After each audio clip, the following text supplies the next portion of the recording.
Assalamualaikum warahmatullahi wabarakatuh.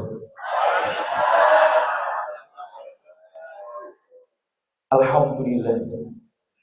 Alhamdulillahilladzi bi ni'matihi tatimmus shalihat. Segala puji sejatinya hanya pantas kita panjatkan kepada Allah Jalla Jalaluh atas semua limpahan rahmat, nikmat yang begitu banyak yang telah Allah berikan kepada kita semua. Yang tidak mungkin hidup kita bisa menjadi indah, berkah, penuh dengan kebahagiaan kecuali atas limpahan rahmat dan nikmat Allah. Dan tentu saja Bapak Ibu, nikmat terbesar yang Allah berikan kepada kita adalah nikmat hidayah, nikmat iman, nikmat Islam, nikmat mengikuti tuntunan Nabi kita Muhammad SAW, membedakan yang halal dan yang haram, mana jalan yang bisa mengantarkan kita ke surganya, mana jalan yang bisa menjerumuskan kita ke dalam nerakanya. Jika kita mendapatkan nikmat itu, maka itu adalah nikmat yang besar yang tidak Allah berikan kepada semua manusia. Maka patut kita memperbanyak pujian dan syukur kepada Allah Azza wa Jalla.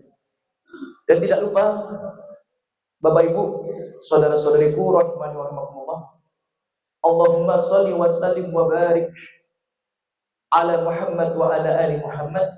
Semoga sholawat serta salam juga senantiasa tercurahkan kepada Nabi besar kita Muhammad bin Abdullah sallallahu alaihi wasallam.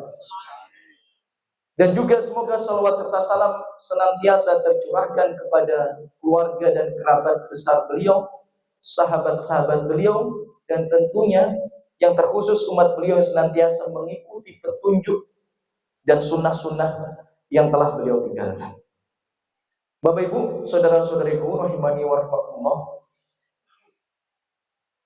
Sebelumnya kami ucapkan tahniah dan salam kepada antum semua, keluarga besar lembaga TPQ An-Nasuhah, yang semoga Bapak Ibu saudara-saudariku senantiasa selalu dalam penjagaan dan rahmat Allah Subhanahu wa taala. Amin ya rabbal alamin. Bagaimana kabarnya semuanya Bapak Ibu? Sehat semua Ji? Masya Allah. THR-nya masih ada apa sudah habis? Nah, itu sing repot nih kadang-kadang. Sing repot itu. Saya khawatirnya bahkan sudah habis sebelum lebaran. Ya beneran, lebaran THR-nya lebaran. Lebaran gitu ya. Alhamdulillah. Yang penting lebarnya untuk hal-hal yang bermanfaat, gitu kan? Berbagi rezeki dengan keluarga, ya, memberikan hadiah kepada orang yang kita cinta, ya, itu semoga menjadi sarana jariah bagi kita semuanya. Amin ya rabbal alamin. Baik, Bapak Ibu saudara-saudariku rahimanallah, sebelumnya mohon maaf saya minta izin duduk di sini. Mungkin saya ini lebih muda, tapi mungkin tidak sopan atau apa, saya mohon maaf ya, karena saya duduk di tempat yang lebih tinggi daripada jenengan, saya minta izin. Dan perkenalkan Bapak Ibu, mungkin ada yang baru pertama kali melihat atau mengenal kami. Nama saya Armedi Raharja, asli Mojokerto. Asli, boten kawi, asli. Saya dulu asli tinggalnya di Kuwung Meri, Bu. Ya, cuma sekarang ada pondok pesantren di Suronatan, dekat alun-alun. Ya, yang samping rumah dinas wali kota nih, Bu. Alhamdulillah sudah 2 tahun berjalan pondok pesantren kami selevel SMP. Jadi kalau mungkin ada anak cucu yang ingin bergabung, monggo. Ya, ada pondok pesantren kami di sana. Ya, tapi saya SMP SMA-nya negeri, Bapak Ibu. Jadi mboten mondok, SMP-nya di Mojokerto, SMP 4, SMA-nya di Semansaso. Nah, mungkin ada yang satu alma mater nih. Setahu saya punya banyak teman rumahnya sekitar sini gitu. Ya, anak-anak Semansaso ya. Nah, baru setelah SMA niku saya mondok 2 tahun, hafal Al-Qur'an dan bahasa Arab, baru setelah itu kuliah di Libya Jakarta. Ya, kuliah di Libya Jakarta kurang lebih 4 sampai 5 tahun dan kembali. Mungkin itu Bapak Ibu sedikit perkenalan dari kami. Semoga ini bukan yang pertama dan ukhuwah kita terus terjalin, dan yang paling utama semoga kita tetap bisa menjalin ukhuwah kita sampai di surga Allah Subhanahu wa taala. Amin ya rabbal alamin. Baik, kajian kita pada pagi menjelang siang hari ini Bapak Ibu, judulnya adalah melangkah ke surga bersama yang engkau cinta. Nah, melangkah ke surga bersama yang engkau cinta. Bapak Ibu, saya tanya pada jenengan, kita semua di sini pengen masuk surga apa mboten? Saya kira ya setiap orang mukmin yang beriman kepada Allah, kepada hari akhir, seorang muslim yang berserah diri kepada Allah dan agamanya, itu selalu harapan terbesarnya adalah bisa masuk surga Allah Subhanahu wa taala. Itu cita-cita terbesar kita insya Allah. Karena dunia ini kan sementara. Ya, dunia ini sementara, kebahagiaannya juga fana dan tidak kekal selama-lamanya. Sedangkan di surga Anda, saya, kita kalau sudah masuk tidak akan keluar lagi selama-lamanya. Bukan 1 juta tahun, bukan 1 miliar tahun, bukan 1 triliun tahun, boten. Kalau kita sudah masuk surga akan selama-lamanya di sana. Dan itu yang kita harapkan. Ya, di surga tidak ada tangis. Di surga tidak ada sedih. Ya, di surga hanya ada kebahagiaan dan kebahagiaan. Ya, di surga, mohon maaf kalau kalimat kami kurang sopan. Boten wonten tiang-tiang sepuh. Nah, ya jadi di sini kan banyak tiang sepuh atau boten di sini? Banyak. Ya, di surga boten wonten tiang-tiang model kayak sampean boten wonten. Maksudnya sampean itu dadi enom malih gitu maksudnya. Ya, dadi muda lagi gitu ya. Ya, jadi nggak ada tiang-tiang sepuh boten wonten. Ya, bahkan sebagaimana hadis yang sahih Bapak Ibu. Hadis yang sahih ini ya sebagaimana kita tahu nanti di surga itu ada pasar. Ya, jadi bapak-bapak kita nanti kalau belanja di pasar itu pulang, kan kita udah pernah dengar hadis ini. Mungkin sudah sering kali kita dengar. Kalau kita pulang ke rumah kita, itu akan ada angin yang berhembus menerpa wajah kita. Nah, kemudian ketika kita membuka pintu, istri kita itu kaget. Loh, Mas, kok tambah ganteng? Nah, ini hadis sahih ini. Ya. Jadi tiap kita pulang rumah, istrinya kaget tambah ganteng. Kemudian suaminya ketika buka pintu rumah juga kaget. Loh, kok tambah ayu? Niku sak bendinten. Bayangin. Jadi di surga itu nggak ada ceritanya orang bosen dengan pasangannya, itu nggak ada. Ya, kalau di dunia secantik apapun istri Anda, seganteng apapun suami ibu, ada bosennya, ya mukanya gitu-gitu aja, gitu ya. Ya. Tapi kalau di surga tambah ganteng. Ya. Jadi dibuka pintunya tambah ganteng, tambah ayu, dan itu terus menerus selama-lamanya. Makanya tidak ada rasa bosan. Anda niku kalau sampun tumbas pajero, ya, sampai elus-elus paling mek 3 wulan. Gitu, temenan nih. Ya, sampai nabung dodol sawah, dodol omah tumbas pajero. Sampai umbah, sampai elus-elus 3 wulan. Mari ngono sampai barno rusuh, temenan nih. Ya, jadi dunia tuh gitu, senikmat apapun dunia ada rasa bosannya. Makanya Allah itu memberikan kenikmatan surga itu tidak stuck. Stuck nih Bapak. Tidak tetap dalam keadaan yang sama. Jadi terus bertambah nikmat, dan bertambah nikmat. Jadi sampai buka pintu bojo sampai tambah ayu. Lah sak niki sampai buka pintu bojo sampai tambah ya, ono sing tambah lemu gitu ya. Loh, kok tambah lemu ngono. Ya berarti sampean sukses gitu ya. Ya sukses gara bojo sampean seneng lho ya.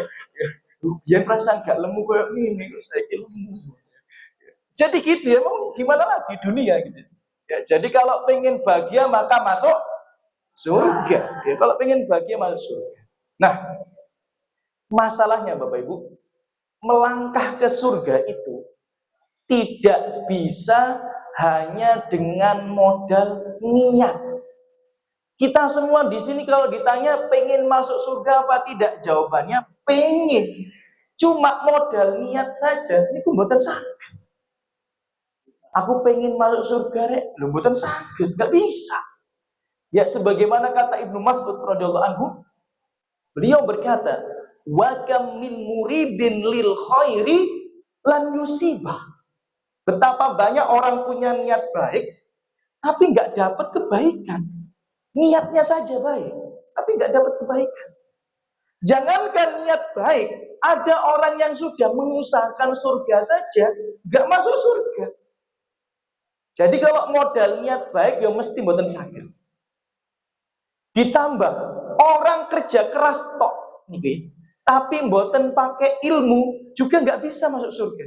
Allah sendiri yang mengatakan di surat Al-Ghasyiyah, yang kalau jenengan belajar di TPQ kan sampun hafal sedoyo insyaallah surat Al-Ghasyiyah. Sampun om mboten?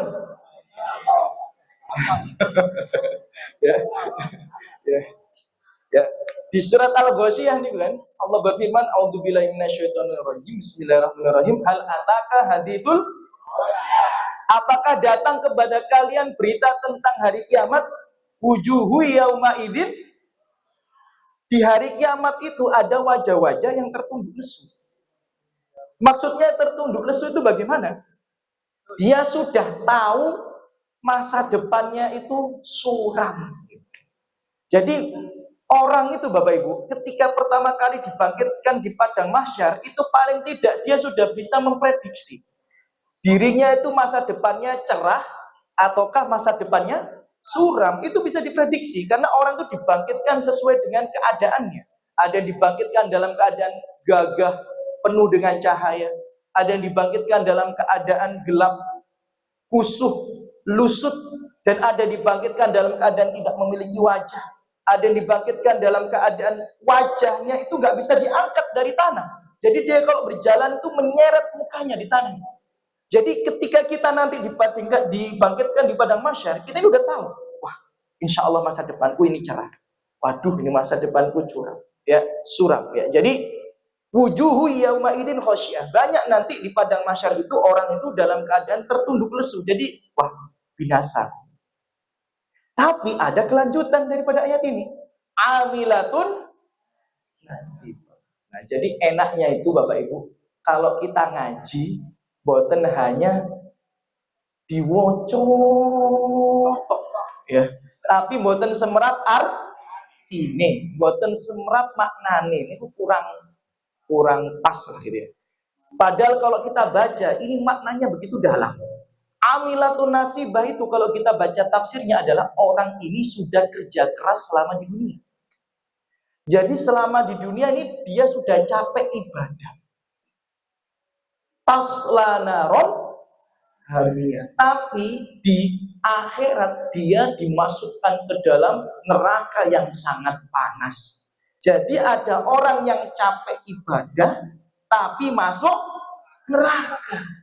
Jadi masuk surga itu nggak bisa hanya modal niat, aku pengen masuk surga, boten saged.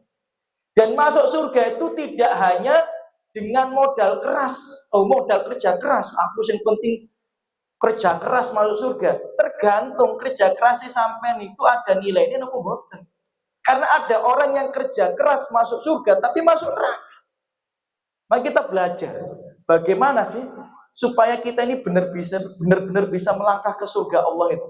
Bukan hanya modal niat, bukan hanya modal kerja keras gitu. Tapi benar-benar melalui tahapan yang Allah ridhoi, yang benar-benar Allah ya permudah langkah kita untuk menuju ke surganya. Bapak Ibu, ini kita bicara dalil. Jadi saya ini tidak terbiasa menyampaikan sesuatu yang katanya. Jadi kalau bisa kita ini apa yang kami sampaikan itu semua berdasarkan nas yang sahih, shaleh, dan bisa dipertanggungjawabkan. Di surat Al-Kahfi, kita semua kan mungkin punya kebiasaan, banyak di antara kita membaca surat Al-Kahfi setiap hari Jumat. Ya. Di surat Al-Kahfi, di akhir surat Al-Kahfi, itu bisa kita dapati syarat manusia untuk bisa masuk surga Allah Subhanahu wa taala. Allah mengatakan, "Faman kana yarju liqa'a rabbih." Siapa yang berharap berjumpa dengan Allah. Kita ini bisa berjumpa dengan Allah itu di mana sih? Di surga. Dalam hadis dikatakan, nikmat terbesar yang bisa kita dapatkan di surga bukan bidadari, bukan rumah yang megah dan mewah terbuat dari emas permata, boten. Bukan makanan dan minuman yang sekali teguk bisa hilang dahaga selama-lamanya, bukan. Nikmat terbesar itu adalah ketika kita berjumpa dengan Allah. Nah, maka Allah menjelaskan, "Faman kana yarju liqa'a rabbih." Siapa yang ingin berjumpa dengan Allah di mana? Di surganya. Ada syaratnya. Falyamal amalan sholihah. Syarat yang pertama. Jadi nggak bisa hanya dengan niat baik, nggak bisa hanya dengan kerja keras, kerja capek, nggak bisa. Syarat yang pertama adalah falyamal amalan sholihah. Hendaknya dia beramal soleh. Bukan beramal tok, tapi ada embel-embel ini pun. Beramal soleh. Apa arti daripada amal soleh? Arti daripada amal soleh seperti dalam tafsir surat Al-Mulk. Alladzi khalaqal mauta wal hayata liyabluwakum ayyukum ahsanu amala. Allah itu menciptakan kematian dan kehidupan untuk menguji kita semua. Ya, siapa yang paling baik amalnya? Kata para ulama tafsir, yang paling baik amalnya itu adalah aswabuhu wa akhlasuhu. Aswabuhu itu apa? Yang paling sesuai. Sesuai dengan apa? Sesuai dengan tuntunan Rasulullah.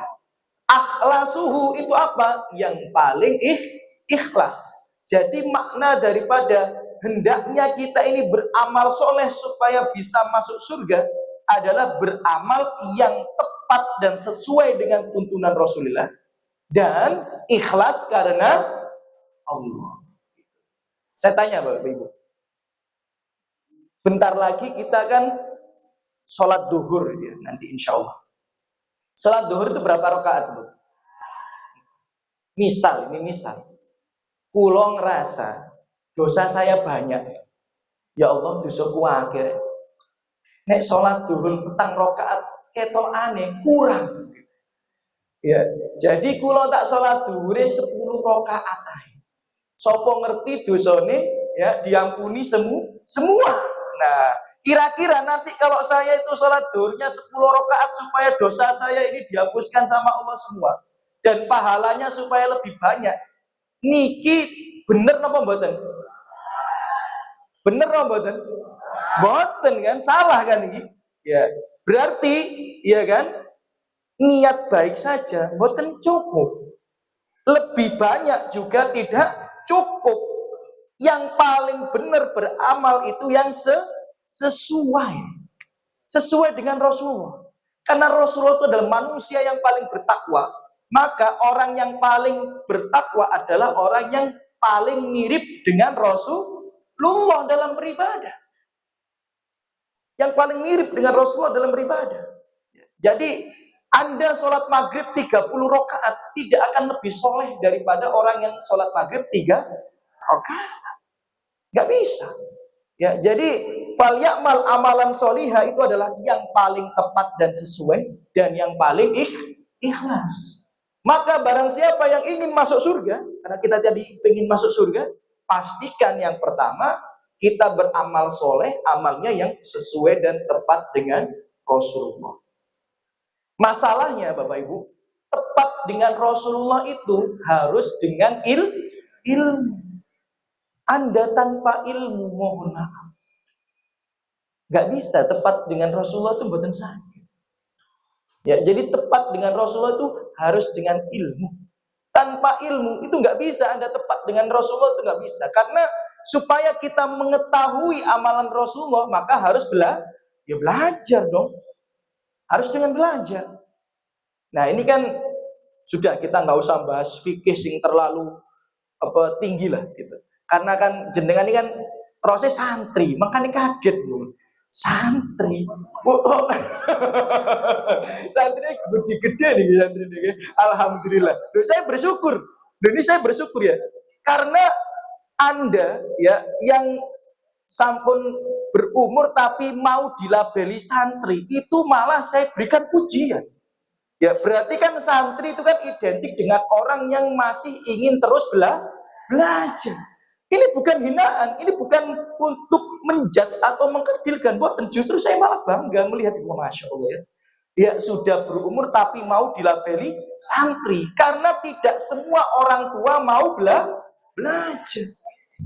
Sedikit di antara orang tua yang mau belajar. Jadi jika Anda ini termasuk dilabeli santri, maka itu termasuk Masya Allah ya. Semoga Allah berikan keistiqomahan.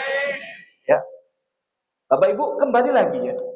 Kita nggak usah panjang-panjang atau tinggi-tinggi membahas tentang fikih atau akidah dan sebagainya. Karena jenengan kan tadi kan lembaga TPQ gitu. Maka kita bicara tentang Al-Quran saja. Ya, kita bicara tentang Al-Quran saja. Misal, membaca Al-Fatihah saja. Rasulullah itu sudah ngasih contoh. Cara membaca Al-Fatihah yang benar seperti apa. Ya, dan yang menyelisih Rasulullah itu seperti apa. Itu sudah ada riwayatnya semua. Maka bacaan Al-Quran yang paling baik adalah yang paling sesuai dengan Rasulullah. Misal contoh, kalau jenengan baca surat Al-Fatihah, ya, ghairil maghdubi alaihim walau. Nah, kalau jenengan santri TPQ berarti mungkin sampun belajar. Di situ ada namanya mat lazim kalimi. Loh, Masya Allah, pinter-pinter ibu-ibu ini. Katanya luwih rajin ibu daripada bapak ini. Sing jawab ibu-ibu. Niku mat lazim kalimi musaffal. Ya, panjangnya berapa rokat? Masya Allah, ini santri temenan nih, ya, santri temenan itu. Berapa panjangnya? 6 harokat. Jadi yang kalau Anda pengen sesuai dengan bacaan Nabi, baca 6 harokat walau dolin. Nah, itu sesuai dengan Nabi. Kalau Anda bacanya walau dolin, buatin sesuai, gitu ya, buatin sesuai. Jadi yang paling tepat, yang paling mana? Yang paling baik, yang paling mana? Yang paling tepat. Jadi walaupun bacaannya merdu, tapi kalau enggak 6 harokat, gimana bagus. Mending bacaannya fales, ya kan? Ya serak-serak nih, tapi 6 harokat. Itu lebih baik daripada bacaan suaranya merdu sekali, kayak Roma Irama misalnya gitu. Tapi mboten 6 harokat, keliru. Jadi yang paling benar adalah yang paling sesuai, bukan yang paling bagus di mata manusia. Mboten. Secara ilmiah, secara ilmu itu sesuai Nabi nomor. Ya. Nah, niki kalau kita lanjutkan sebenarnya agak polemik nih. Ya, tapi ya itu ya Bapak Ibu ya. Intinya kita belajar. Kita pastikan semua amal-amal kita sesuai dengan tuntunan Rasulullah Shallallahu Alaihi Wasallam. Kenapa sih kok Rasulullah bedone nopo? Nah niki sing semerap bahasa Arab. Kalau Rasulullah niku marfu, Rasulullah itu mansub, Rasulullah niku majrur. Nah rada suwe angel iki ya, rada suwe ini. Nah pun usah dibahas toto. Nah jadi kalau dia sebagai mudhal filaih ya nanti ya Rasulullah. Ya, mboten Rasulullah, mboten Rasulullah. Baik, kita lanjutkan lagi. Jadi yang pertama Bapak Ibu, ya Bapak, beramal soleh, yakni yang sesuai dengan tuntunan Rasulullah. Ya, tuntunan Rasulullah. Ya, jadi Anda pastikan sholat Anda ini sudah seperti tuntunan Rasulullah, mboten. Ya, kemudian puasa Anda ini sudah seperti tuntunan Rasulullah, mboten. Zakat Anda dan zikir Anda, sholat Anda, dan lain sebagainya, itu sudah sesuai tuntunan Rasulullah apa tidak? Kalau sudah sesuai tuntunan, berarti itu termasuk kategori amal soleh. Ya, harus belajar. Ya, boten sakit dibahas satu persatu, boten sakit. Ya, paling tidak ada satu contoh misalnya. Satu contoh. Ini ulama besar setelah sahabat. Jadi kan generasi setelah sahabat itu namanya tabi'in. Ada ulama besar namanya Sa'id bin Musayyib. Ya, itu ulama besar tabi'in. Beliau pernah melihat ada orang, ya, setelah adzan subuh sholat berulang-ulang. Jadi sampun salam, berdiri lagi, sholat lagi. Salam lagi, berdiri lagi, sholat lagi. Karena kan sebenarnya Bu ya, Pak, kalau menunggu iqomat subuh niku harusnya lebih lama daripada iqomat di sholat-sholat yang lain. Karena kan persiapannya mungkin banyak, ada orang yang bangun tidur sebagainya. Ya. Nah ini kan jarak nunggu waktunya kan lama. Ada salah satu tabi'in atau generasinya tabi'in itu nunggu iqomat sambil sholat terus, salam, sholat lagi, salam, sholat lagi, salam, sholat lagi. Ditegur sama Sa'id bin Musayyib, kamu ini ngapain sholat terus? Ini salah. Kemudian Sa'id bin Musayyib, ya salah, keliru. Kemudian orang ini masih mendebat. Apakah mungkin Allah mengadabku hanya gara-gara aku sholat? Masa aku sholat aja akan mendapatkan adab Allah? Kan nggak mungkin, masa saya sholat kok diadab?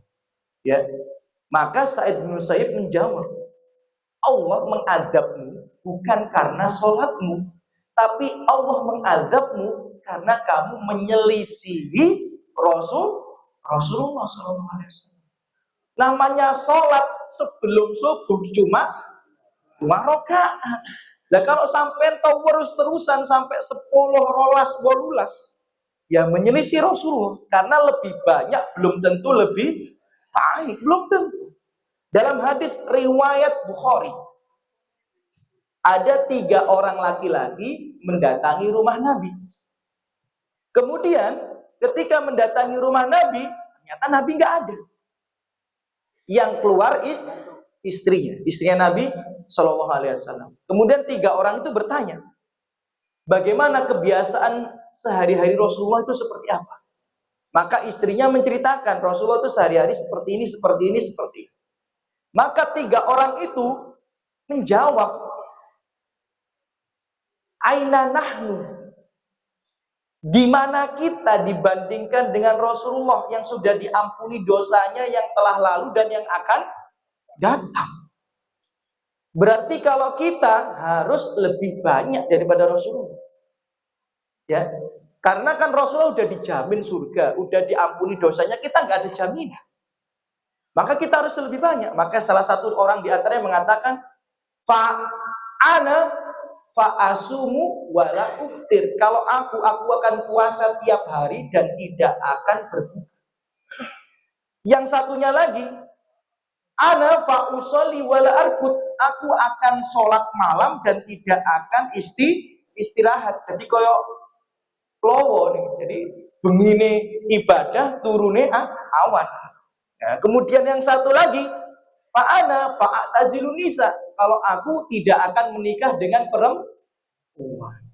Karena dalam pikirannya wong wedok iku nggak ada yang ngeluh. Nah, lho pikirannya niku lho Bu ya. Mboten pikirane kula nggih. Ya, pikirane tiyang niku ya. Jadi mboten pengen nikah. Soalnya nek nikah iku ngeluh nggarai gak sibuk ibadah.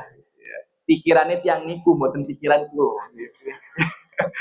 Pikirannya tiang niku mang, mboten pikirane kula. Nek sampean setuju Pak, nggih berarti sampean mirip kayak wong iku mang. Ya, jadi pikirannya wong iku mang nek nikah iku gak ada ngeluh, gak fokus ibadah. Makanya gak pengen nikah. Nah, berita ini hadis ini sahih. Berita ini tersebar sampai kepada Rasulullah SAW. Kemudian Rasulullah mengumpulkan manusia, khutbah dengan wajah yang marah memerah. Merah wajahnya. Ya, marah gitu.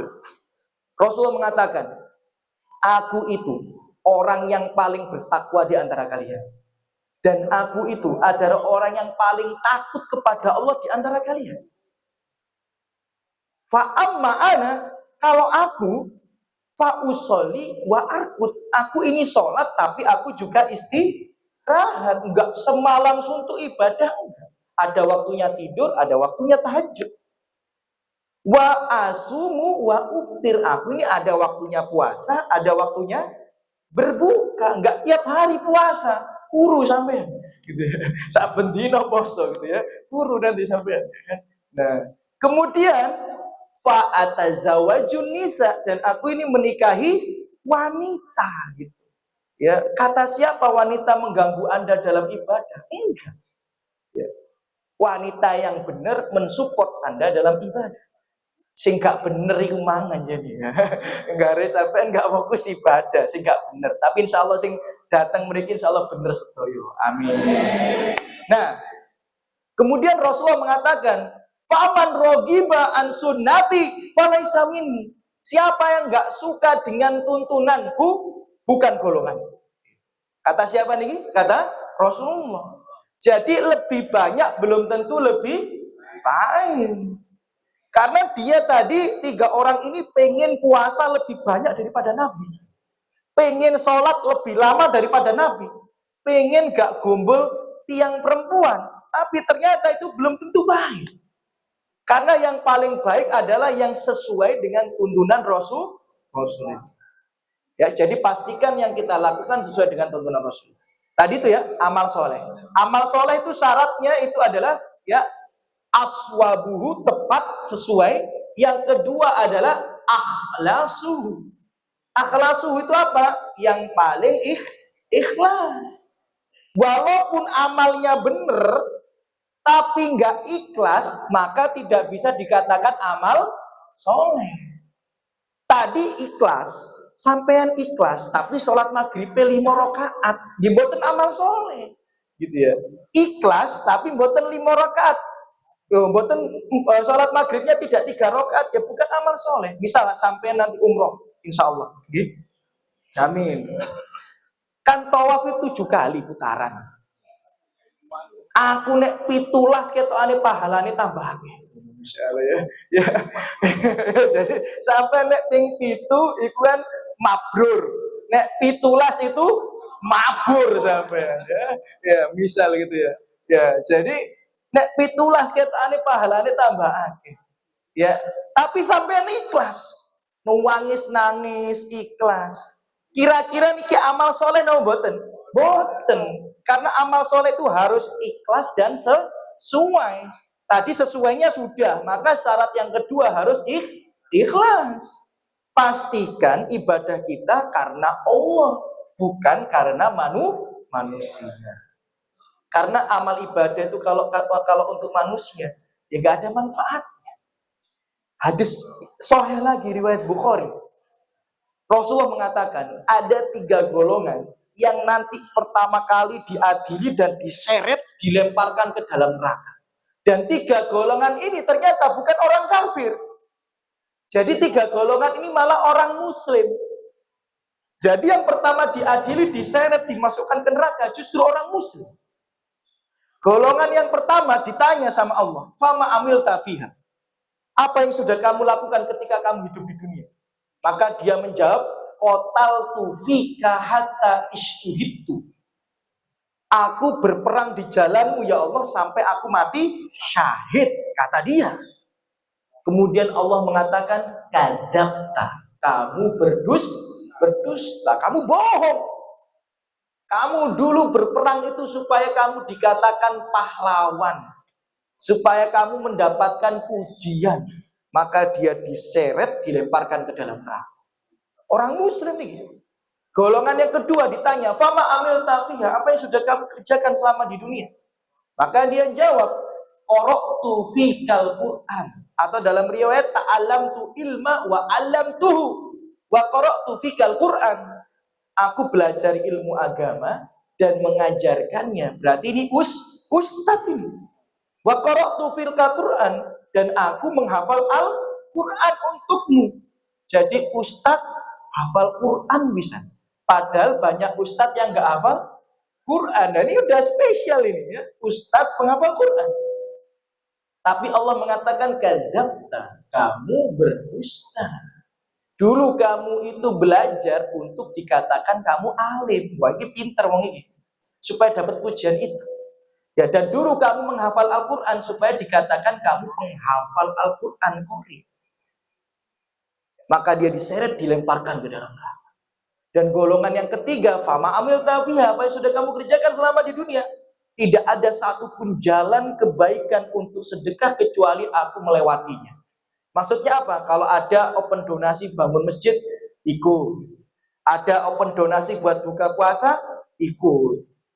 Bangun pondok pesantren, ikut. Bantu janda dan yatim juga orang miskin, ikut. Jadi semua jalan sedekah dia selalu ikut. Tapi Allah mengatakan, kadzabta, kamu dusta. Dulu kamu itu ya bersedekah supaya dikatakan jawad, wah iki lho wong dermawan. Maka diseret, dilemparkan dalam neraka. Itu menunjukkan kalau kita tidak ikhlas, semua amal kita sia-sia. Walaupun amal itu sesuai tuntunan Nabi, walaupun itu tawafnya 7 kali, walaupun sa'inya itu juga 7 kali, tapi kalau nggak sesuai, hanya untuk pamer-pameran, aku ini loh umroh, aku ini kalau sampun haji, ya maka itu tidak ada manfaat.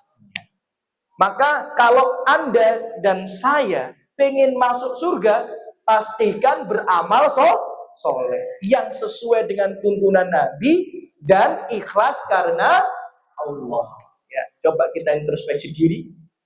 Kita ini takwanya ini sudah ikhlas apa belum? Makanya kalau bapak-bapak, kita ini kan kalau sering ya sholat Jumat itu diingatkan sama khotib. Allah berfirman, ya ayyuhalladzina amanu taqullah haqqa tuqatih. Apa artinya? Wahai orang-orang yang beriman, bertakwalah kalian pada Allah. Laksanakan perintahnya, puasa, sholat, zakat, haji, umroh, dan lain sebagainya. Jauhilah larangan-larangannya. Haqqa tuqatih. Dengan sebenar-benarnya takwa. Dengan sebenar-benarnya takwa. Ini perlu kita garis bawahi. Berarti ada takwa yang nggak benar. Jangan bertakwa dengan takwa yang palsu, dengan takwa yang dusta, dengan takwa yang kita hias di hadapan manusia, tapi kita buang percuma kalau di hadapan Allah Subhanahu wa Ta'ala. Jangan. Kalau ada orang-orang yang lain, kita sholatnya khusyuk. Ya, sholat sunnah rawatib, zikir sampai. Ya, tapi kalau kalau nggak ada orang, sholatnya asal-asalan. Ya, ada tetangga saya itu, ya anaknya dilamar sama orang, kemudian orang itu didorong suruh jadi imam, langsung moco Ar-Rahman. Masya Allah. Kapan marine gitu Ar-Rahman. Barang sampun nikah sing diwaca Al-Kafirun. Nah, ini repot iki ya. Ini repot ya. Ini repot ini. Jadi jangan bertakwa dengan takwa yang palsu. Takwa kita ini sudah karena Allah atau karena manusia? Maka kita tanyakan pada diri kita sendiri. Yang paling tahu kita adalah kita sendiri, bukan orang lain. Nah, itu syarat yang pertama. Syarat yang kedua, wala yusyrik bi ibadati rabbihi ahada. Itu di surat Al-Kahfi.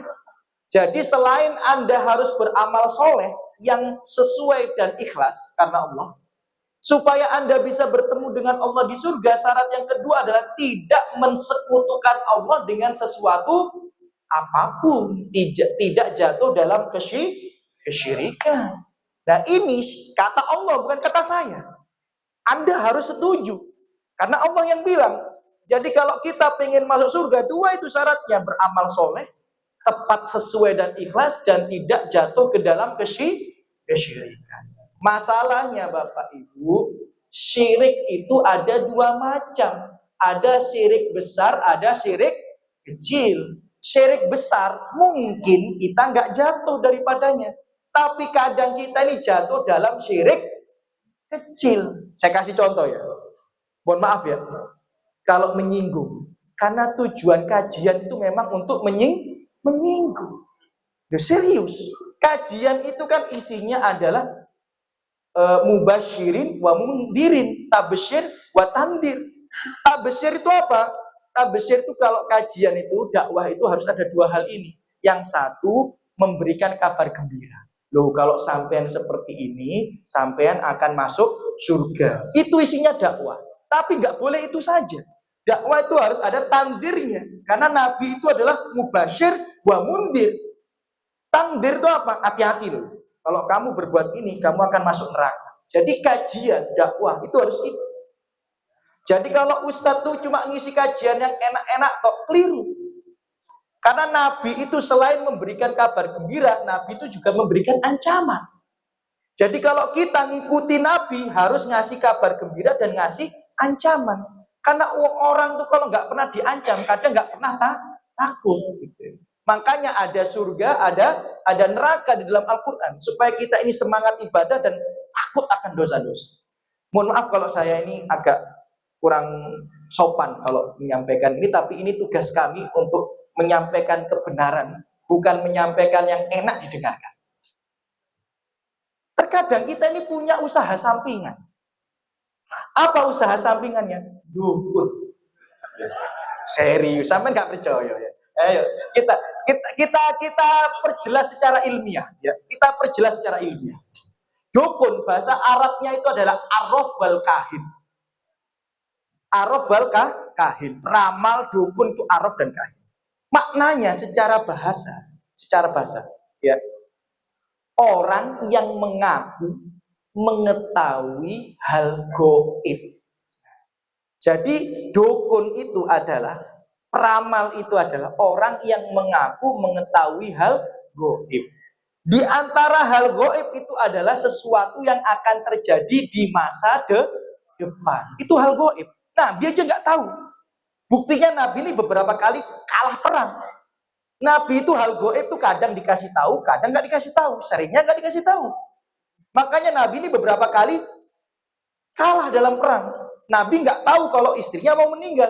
Nabi nggak tahu kalau anaknya mau meninggal. Nggak tahu, karena Nabi tidak tahu apa yang terjadi di masa depan.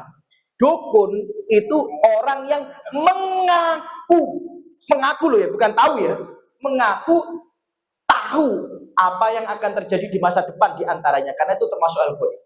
Dan kadang-kadang kita ini punya usaha sampingan. Dukun. Saya kasih contoh. Wah, tanganku gatel.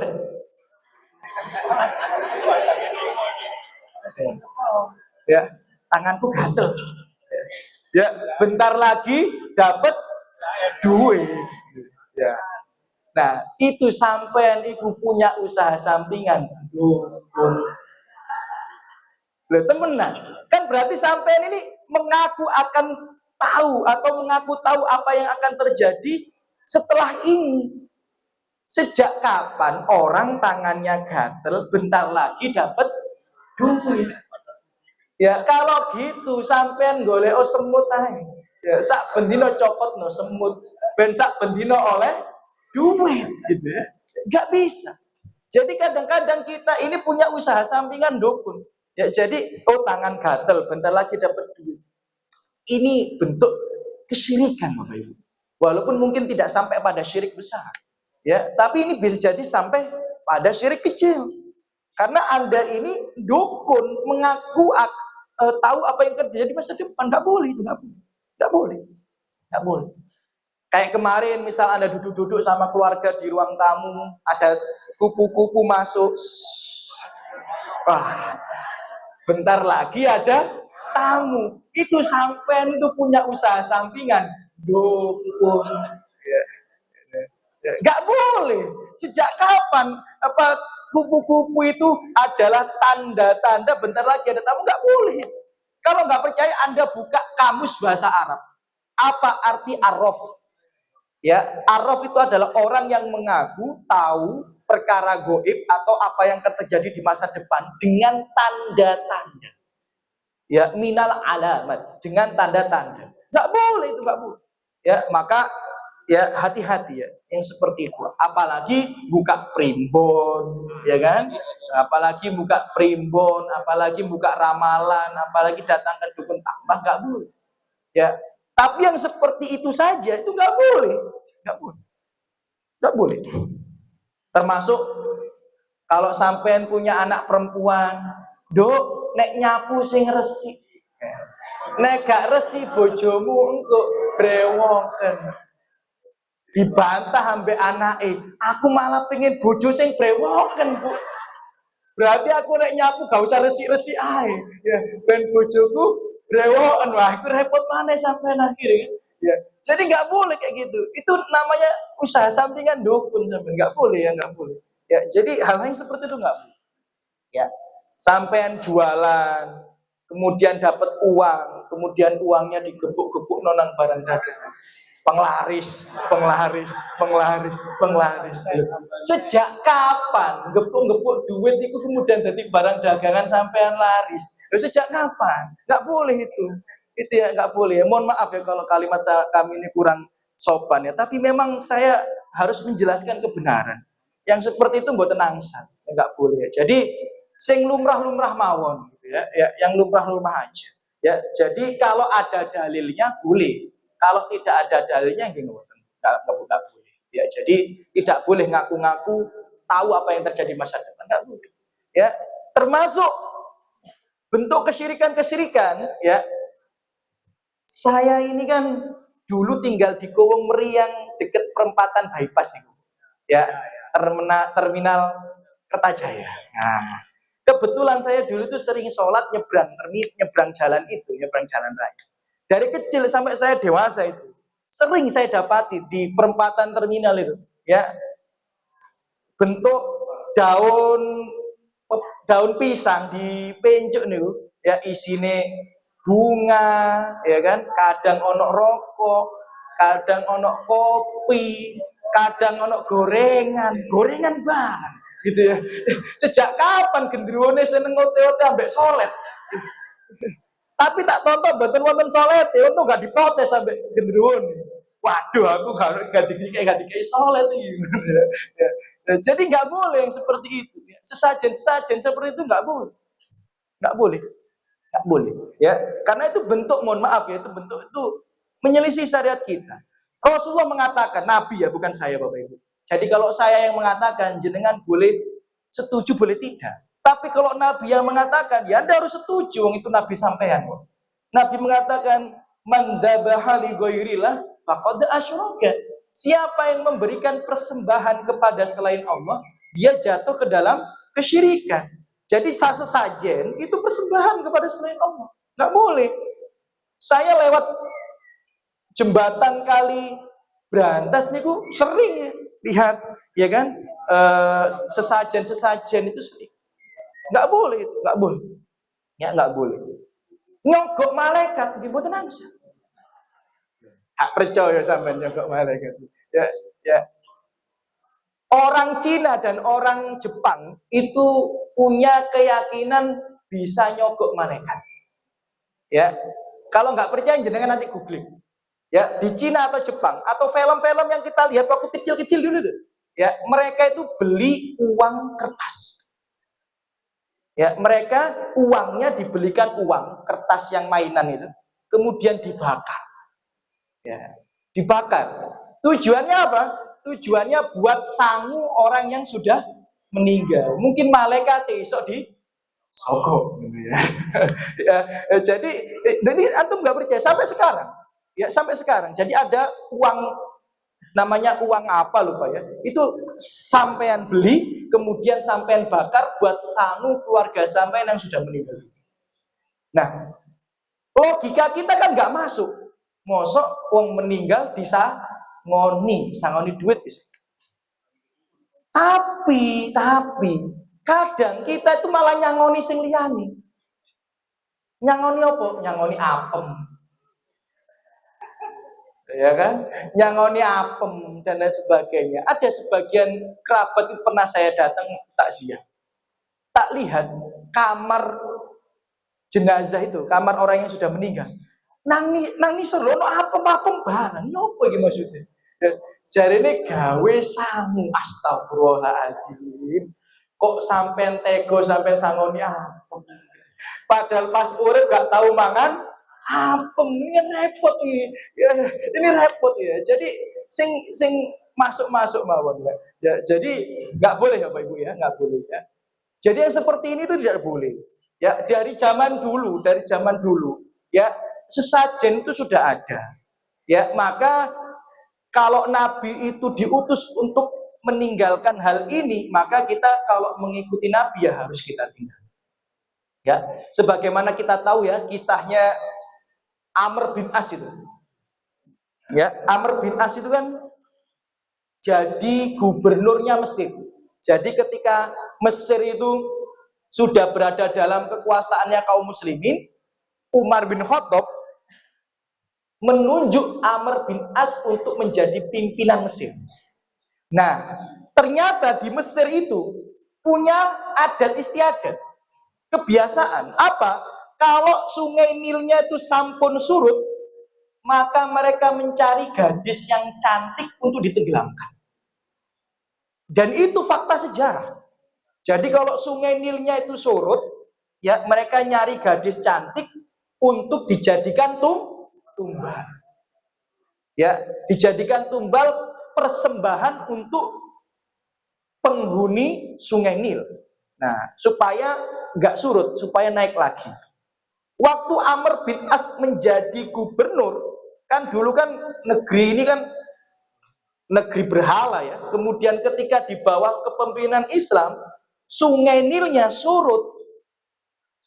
Kemudian nyari gadis cantik mau ditenggelamin. Mare ayu-ayu di dadekno tumbal, dadekno menantu lah enak gitu ya. Ya, mau ayu-ayu. Akhirnya dilarang sama Amr bin As. Nggak boleh, apa ini nggak boleh. Tapi sungainya tambah surut, akhirnya orang Mesir demo. Ini kalau nggak kita tenggelamin, gadis cantik, sungainya tambah surut, kita akan gagal panen nanti. Amr bin As bingung. Ini nggak boleh, tapi yang demo orang banyak. Gimana? Akhirnya dia ngutus utusan ke Umar bin Khattab di Madinah, ya, menyampaikan berita ini. Orang Mesir ini yang baru masuk Islam, jadi imannya masih lemah.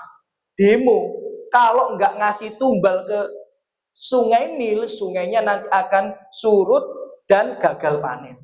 Maka Umar bin Khattab ya memberikan secarik kertas kepada utusannya, ngomong, kasihkan ke Amr bin As, tenggelamkan ke sungai Nil, tenggelamkan ke sungai Nil. Maka sebelum secarik kertas itu ditenggelamkan ke sungai Nil, Amr bin As penasaran. Dibuka, set. Apa katanya? Bismillahirrahmanirrahim. Wahai sungai Nil. Ya, ini dari Amirul Mukminin Umar bin Khattab. Jika kamu mengalir itu karena dirimu sendiri, bukan karena Allah, wes gak usah ngalir. Kami gak butuh, katanya Umar bin Khattab. Jadi nulis, kalau kamu itu mengalir itu karena dirimu sendiri, bukan karena Allah, wes gak usah ngalir, kami gak butuh kamu.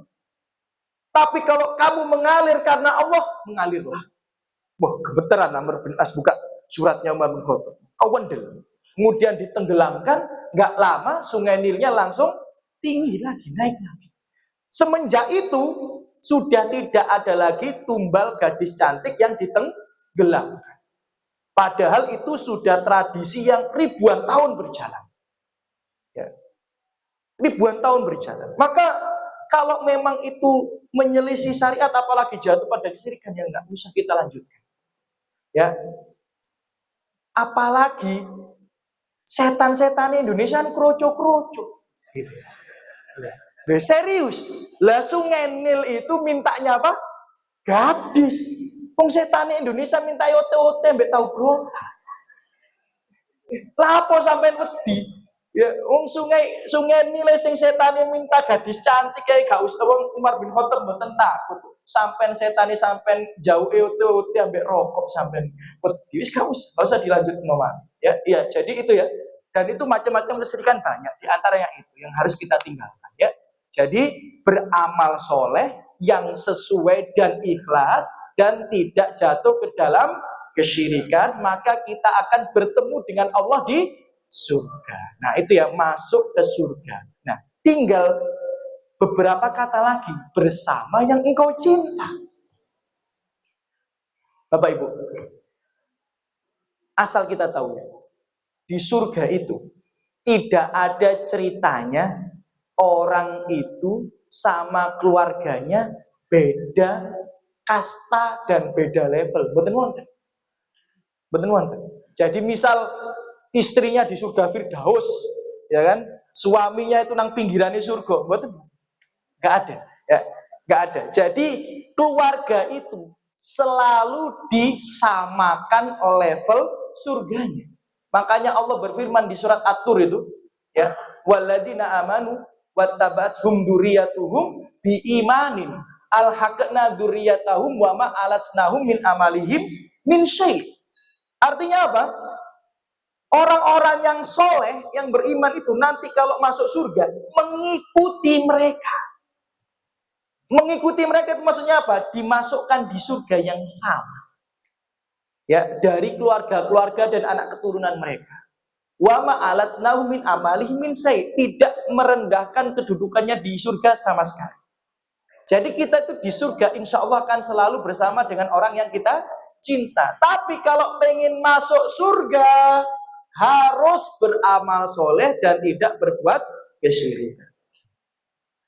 Ada satu hadis, Bapak Ibu, yang hadis ini membuat saya totalitas hijrah. Bapak Ibu, walaupun saat niki kula niki sampun gadah pondok, ya, saged dibilang kiai misal gitu ya. Tapi saya ini bukan dari keluarga yang kenal agama. Betul. Jadi orang yang pertama kali sholat dari keluarga saya, ya saya nih. Jadi ketika saya sholat, bapak ibu saya itu belum sholat, kakak saya belum sholat, keluarga saya belum sholat. Jadi saya itu pertama kali sholat SMP kelas 1, SMP kelas 2. Baru diikuti sama keluarga saya. Ya. Dan ini satu hadis yang membuat saya semangat untuk hijrah waktu itu.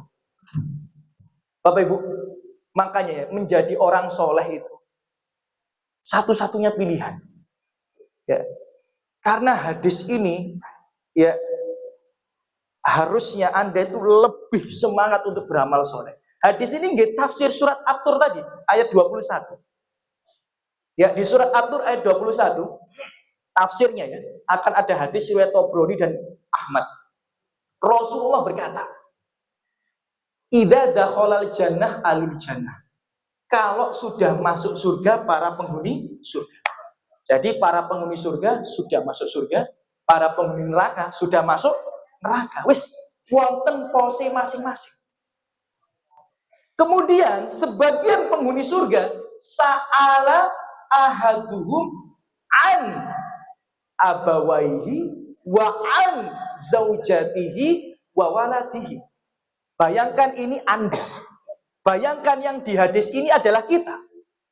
Ketika ada penghuni surga masuk surga, dia mencari orang tuanya nggak ada. Dia nyari istrinya nggak ada. Dia nyari anak-anaknya nggak ada juga. Maka dia tanya pada Allah Subhanahu Wa Taala, Ya Allah, di mana ayah dan ibuku? Ya Allah, di mana istriku? Ya Allah, di mana anak-anakku? Nggak ada semua. Kemudian Allah menjawab, Innahum lam yudriku ma adrokta. Ketahuilah, sesungguhnya mereka itu tidak sampai derajatnya ya seperti derajat yang kamu sampai saat ini. Maksudnya apa? Kamu layak masuk surga, bapak ibumu tidak. Kamu layak masuk surga, istrimu tidak, suamimu tidak. Kamu layak masuk surga, anak-anakmu tidak. Hanya kamu yang layak masuk surga, mereka tidak. Mereka tidak sampai pada derajat ini. Maka ketika dijawab sama Allah Subhanahu Wa Taala dengan jawaban itu, para penghuni surga ini langsung tersungkur jatuh. nangis, senangis-nangisnya, bersimpuh dan memohon semohon-mohonnya. Dia berkata, ya Allah, dengan rintihan dan penuh rintihan. Dia nggak peduli kenikmatan surga yang ada di hadapannya, dia nggak peduli. Kan dia sudah masuk surga. Tapi dia nggak peduli dengan bidadari-bidadari, itu nggak peduli. Dia nggak peduli dengan rumah yang mewah yang terbuat dengan emas permata, itu dia nggak peduli. Dia nggak peduli dengan makanan dan minuman yang sangat enak dan lezat, itu nggak peduli. Dia cuma pengen ketemu bapak ibunya, dia cuma pengen ketemu istrinya, dan dia cuma pengen ketemu anak-anaknya. Tapi nggak ada. Karena mereka tidak layak untuk masuk surga sebagaimana dia layak untuk masuk surga. Maka dia memohon, ya Allah, ya Rabb, inni amiltu li walahum. Aku mengerjakan semua amal soleh ini, ya Allah, untukku dan untuk mereka. Bukan untukku saja. Aku mengerjakan semua amal soleh ini, ya Allah, untukku dan untuk mereka. Bukan untukku saja. Maka sebagaimana engkau menyelamatkan aku, selamatkan mereka juga. Dan dia terus bersimpuh, terus menangis. Tidak melangkah sedikit pun menikmati surga, enggak. Dia tetap bersimpuh di situ dengan tangisannya. Maka Allah tidak tega. Fayu'mar bi ilhaqihim bihi. Kemudian mengutus malaikat untuk menyelamatkan orang-orang yang dicintai. Orang tuanya, istrinya, pasangannya, ya kan, anak-anaknya ditempatkan di surga yang sama seperti dia berada. Seperti dalam surat At-Tur tadi, wa ma'alatsnahum min amalihim min syai'. Tidak diturunkan sedikit pun derajat surganya. Jadi padahal orang tuanya di neraka, istrinya di neraka, anak-anaknya di neraka, tapi karena dia berada di surga yang tinggi, dia ditempatkan di surga yang tinggi bersamanya. Mereka ditempatkan di surga yang tinggi bersama. Ya, maka Bapak Ibu, menjadi orang soleh itu satu-satunya pilihan. Karena dalam hadis ini, yang jadi pahlawan itu belum tentu anak-anak kita. Karena di sini dia itu juga menjadi penolong untuk anak-anaknya. Dan juga menjadi penolong untuk orang tuanya. Sebagaimana kita berharap anak-anak kita menjadi orang soleh, maka jadilah orang soleh sebagaimana orang tua Anda mungkin juga sedang berharap di liang kubur sana. Bukan hanya anak-anak kita yang sebagai anak, kita juga sebagai anak bagi orang tua kita. Ya, maka perjuangkan hidup kita di dunia ini dengan amal soleh. Bisa jadi kita adalah orang yang diceritakan Rasulullah dalam hadis ini. Yang menyelamatkan orang tuanya, yang menyelamatkan pasangannya, dan yang menyelamatkan anak-anaknya. Ya, jangan bergantung pada manusia yang lain. Ya, jadi masuk surga bersama yang kita cinta itu adalah jika memang kita sudah melangkahkan kaki kita masuk surga Allah Subhanahu wa taala, kita akan mencari orang-orang yang kita cinta. Ya, kita akan mencari orang-orang yang kita cinta. Ya, supaya kita bisa masuk surga bersama mereka. Ya, karena masuk surga sendiri nggak akan bahagia. Ya. Maka perjuangkan itu selama hidup di dunia. Pastikan mereka tidak jatuh dalam kesyirikan. Kalau mereka jatuh dalam kesyirikan, sesoleh atau soleh apapun Anda tidak akan mungkin bisa menolong mereka. Ya. Jadi kalau Anda ini pun soleh ya, tapi kalau keluarga sampai niku, mohon maaf ya, jatuh ke dalam kekufuran dan kesyirikan, Anda nggak bisa jadi penolong, nggak bisa nolong. Tapi kalau Anda itu bisa soleh dan menghindarkan mereka dari kesyirikan, walaupun mereka masuk neraka karena banyak maksiat, yang penting bukan dosa syirik, Anda bisa menyelamatkan mereka, atau Anda bisa diselamatkan oleh mereka. Yang penting tidak jatuh dalam dosa syirik. Kalau Anda nggak percaya, nanti Anda buka di surat At-Taubah 113. Tafsirnya ya, tafsirnya. Bukan ayatnya, tafsirnya. Maka Anda akan dapati bahwa Rasulullah itu sangat cinta kepada pamannya, tapi tidak bisa menolong pamannya. Jadi pamannya Rasulullah itu kan Abu Thalib. Tapi Abbas itu juga pamannya Nabi yang sudah masuk Islam. Abbas itu pernah bertanya pada Nabi, ya Rasulullah, bagaimana nanti keadaannya Abu Thalib di akhirat? Kan dia sudah banyak menolongmu selama di dunia. Jadi Abbas penasaran sama saudaranya, ya Abu Thalib. Di akhirat tuh gimana? Kan di dunia sering menolongmu. Kamu kelaparan, dikenyangkan sama dia. Kamu diboikot, dibantu sama dia. Kamu mau dibunuh, dijaga sama dia. Kamu jadi yatim, diasuh sama dia. Kira-kira nanti itu di akhirat gimana keadaannya? Maka Rasulullah menjawab, ini hadis sahih riwayat Muslim. Rasulullah mengatakan, aku mendapatinya di kerak api neraka yang paling bawah. Kemudian aku mengangkatnya dan kutaruh di neraka yang paling atas. Selama-lamanya. Jadi cuma bisa diringankan azabnya, tapi nggak bisa keluar dari neraka. Dan itu pun kekhususan Nabi. Dan siksa yang paling ringan, siksanya Abu Thalib itu kakinya disuruh menginjak bara api neraka dan kepalanya mendidih itu selama-lamanya. Itu siksa yang paling ringan. Jadi Nabi saja nggak bisa menyelamatkan pamannya gara-gara jatuh ke dalam kekufuran dan kesyirikan. Apalagi kita. Maka pastikan keluarga kita nggak jatuh dalam kekufuran dan kesyirikan. Nggak datang ke dukun, nggak datang ke peramal, ya, nggak percaya yang aneh-aneh dan sebagainya, ya, nggak berbuat kesyirikan yang lainnya, berhala dan sebagainya. Naudzubillah min dzalik.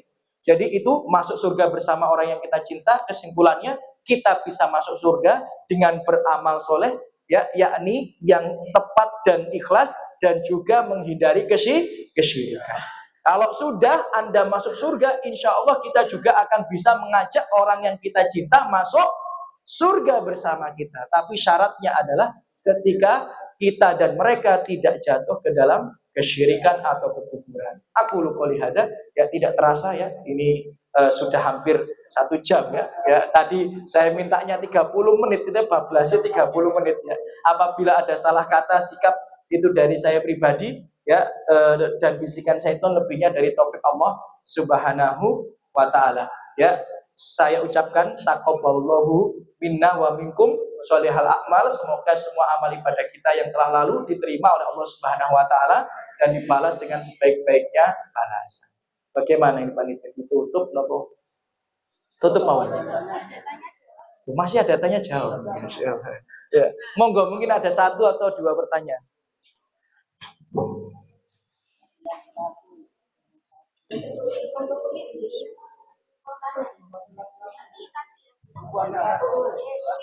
Laki-laki 1, perempuan 1. Assalamualaikum warahmatullahi wabarakatuh. Assalamualaikum. Dengan samawan gitu. Monggo. Apabila ada sekeluarga wau, suami istri, ternyata istrinya meninggal dunia oleh suaminya. Iya. Habis itu nikah lagi. Apakah bisa bertemu di surganya? Sama yang mana?